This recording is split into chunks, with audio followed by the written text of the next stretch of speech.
KSRTC ബസ്സിൻ്റെ പുറകിൽ കണ്ട ഒരു പരസ്യമാണിത്. ശ്രീ പിണറായി വിജയൻ്റെ പടമുണ്ട്. കേരള സർക്കാർ ആണ് ഈ ഒരു പോസ്റ്റർ ഉണ്ടാക്കിയിരിക്കുന്നത്. ശ്രീ പിണറായി വിജയൻ്റെ പടവും വെച്ചിട്ട് സ്ത്രീ സുരക്ഷ ഉറപ്പാക്കിയ എത്രയോ വർഷം എന്നുള്ളതാണ്.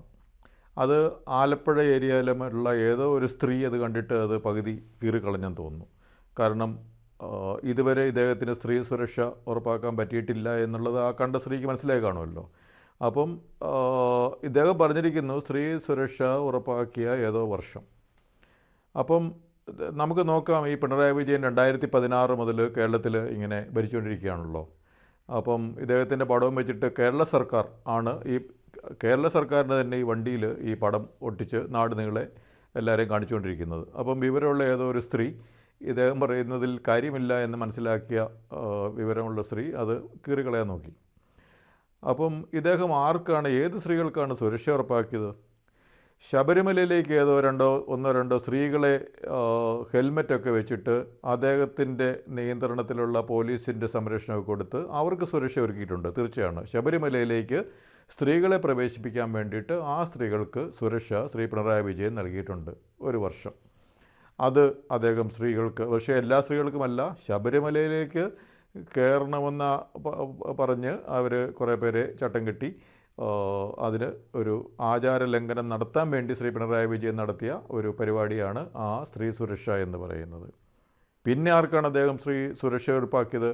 അദ്ദേഹത്തിൻ്റെ മകൾക്ക് വീട്ടിലിരുന്ന് മാസപ്പടി വരുമാനം വാങ്ങാനുള്ള ഒരു വരുമാന സുരക്ഷ സ്വന്തം മകൾക്ക് ഒരുക്കിയിട്ടുണ്ട്. അതും അദ്ദേഹത്തിൻ്റെ ഈ 10 വർഷത്തിൽ ചെയ്ത ഒരു സ്ത്രീ സുരക്ഷ, സ്ത്രീയുടെ വരുമാന സുരക്ഷ കാര്യം ചെയ്തിട്ടുണ്ട് സ്വന്തം മകൾക്ക്. പിന്നെ ആർക്കാണ് ഇദ്ദേഹം ഈ സ്ത്രീ സുരക്ഷ ഒരുക്കിയിരിക്കുന്നത്? പുള്ളിയുടെ വീട്ടിലുള്ള സ്ത്രീകളെ കൂട്ടി ലോകത്ത് യാത്ര ചെയ്ത് അവർക്ക് ആ ഒരു യാത്ര ചെയ്ത് നാട് കാണുകയും ആ സമയത്ത് അവർക്ക് സുരക്ഷ തീർച്ചയായിട്ടും മുഖ്യമന്ത്രിയുടെ കൂടെ പോകുന്ന ഭാര്യയ്ക്കും മകൾക്കും ഒക്കെ സുരക്ഷ ഒരുങ്ങുമല്ലോ. അപ്പോൾ അങ്ങനെ ഒരു സുരക്ഷയും അദ്ദേഹം ഒരുക്കിയിട്ടുണ്ട്. അപ്പം ഇങ്ങനെയുള്ള സുരക്ഷകളാണ് ശ്രീ പിണറായി വിജയൻ സ്ത്രീകൾക്ക് കേരളത്തിൽ ഒരുക്കിയിരിക്കുന്നത്. ഇതേ കാലയളവിൽ ശ്രീ പിണറായി വിജയൻ ഇവിടെ മുഖ്യമന്ത്രിയായിട്ട് മുടിചൂടാ മന്നനായിട്ട് ഇങ്ങനെ ഭരണത്തിൻ്റെ എല്ലാ കാര്യങ്ങളുടെയും മുഖ്യ മന്ത്രിയായിട്ട് ഇവിടെ ഇരിക്കുന്ന 2016 മുതലാണ് മറിയക്കുട്ടി എന്ന് പറയുന്ന ഒരു സ്ത്രീ, വളരെ പ്രായമായ ഒരു സ്ത്രീ, ഒരു 1500 രൂപയോ മറ്റോ പെൻഷൻ കിട്ടാൻ വേണ്ടി പിച്ചച്ചട്ടിയുമായിട്ട് നാട് നീളെ നടക്കുന്ന ഒരു സമരം ചെയ്യുന്ന വഴിയരിയിലിരിക്കുന്ന ഒരു പടമൊക്കെ നമ്മൾ കണ്ടിരുന്ന ഒരു വർഷം. അങ്ങനെ ഒരു വർഷവും ശ്രീ പിണറായി വിജയൻ്റെ സ്ത്രീ സുരക്ഷ, വരുമാന സുരക്ഷ സ്വന്തം മകൾക്ക് വീട്ടിൽ മാസപ്പടിയായിട്ട് ഒരുക്കിയ ഒരു കാലയളവിലാണ് ഈ മറിയക്കുട്ടി എന്ന് പറയുന്ന ഒരു പ്രായമായ സ്ത്രീക്ക് വെറും 1500 അതിൽ താഴെയോ അതിനോടടുപ്പിച്ചുള്ള ഒരു തുക ഒരു മാസം പെൻഷൻ കിട്ടാൻ വേണ്ടി പിച്ചച്ചട്ടിയുമായിട്ട് റോഡ് സൈഡിലിരിക്കേണ്ട ഒരവസ്ഥ ഉണ്ടായത്. അപ്പോൾ എന്ത് സുരക്ഷയാണ് ഒരു പിണറായി വിജയൻ ആ വർഷം ഒരുക്കിയത്? അതുപോലെ നമ്മൾ 500-ലധികം ദിവസവും മറ്റോ നമ്മൾ ആശാ വർക്കർമാരുടെ സമരം സെക്രട്ടേറിയറ്റിൽ കണ്ടു.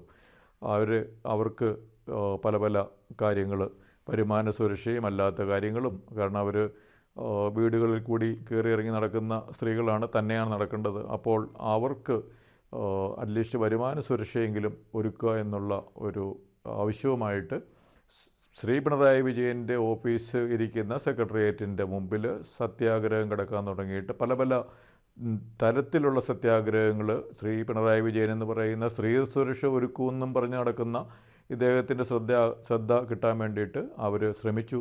പക്ഷേ അതൊക്കെ മുഖം തിരിച്ച് ആണ് സ്ത്രീ സുരക്ഷ ഉറപ്പാക്കി എന്ന് പറയുന്ന ശ്രീ പിണറായി വിജയൻ അവരെയൊക്കെ അവഗണിച്ചു. പിന്നെ ആർക്കാണ് സുരക്ഷ ഒരുക്കിയിരിക്കുന്നത്?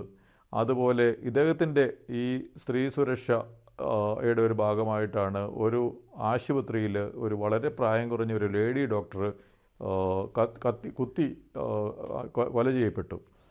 സർക്കാരിൻ്റെ ആശുപത്രിയിൽ ഒരു സ്ത്രീ യുവ ഡോക്ടർ കൊല ചെയ്യപ്പെട്ട ഒരു കാര്യവുമുണ്ട്. അപ്പോൾ ആ ഒരു ഡോക്ടർക്ക്, ഒരു യുവ ഡോക്ടർക്ക് സർക്കാരിൻ്റെ ആശുപത്രിയിൽ തന്നെ സുരക്ഷ കൊടുക്കാൻ പറ്റാത്ത ഒരു മുഖ്യമന്ത്രിയാണ് ശ്രീ പിണറായി വിജയൻ എന്നുള്ളത് മനസ്സിലാക്കിയ ആൾ തന്നെയാണ് അദ്ദേഹത്തിൻ്റെ ഈ കള്ളപ്രചരണം കീറിക്കളഞ്ഞ് ഇദ്ദേഹം പറഞ്ഞിരിക്കുന്നതിൽ ഒരു കാര്യമില്ല എന്ന് ഇത് കാണുന്ന ആൾക്കാർ, അത് KSRTC ബസ് ആയതുകൊണ്ട് ഈ റോഡേ കൂടെ ഇങ്ങനെ പോവുകയല്ലേ, അത് എല്ലാവരും ഇത് കാണുമല്ലോ. അപ്പോൾ കാണുന്നവർ വഴിതെറ്റണ്ട, ഇദ്ദേഹം ഇങ്ങനെ അല്ല എന്ന് വിവരമുള്ള ഏതോ ഒരു സ്ത്രീ പറഞ്ഞിരിക്കുന്നു.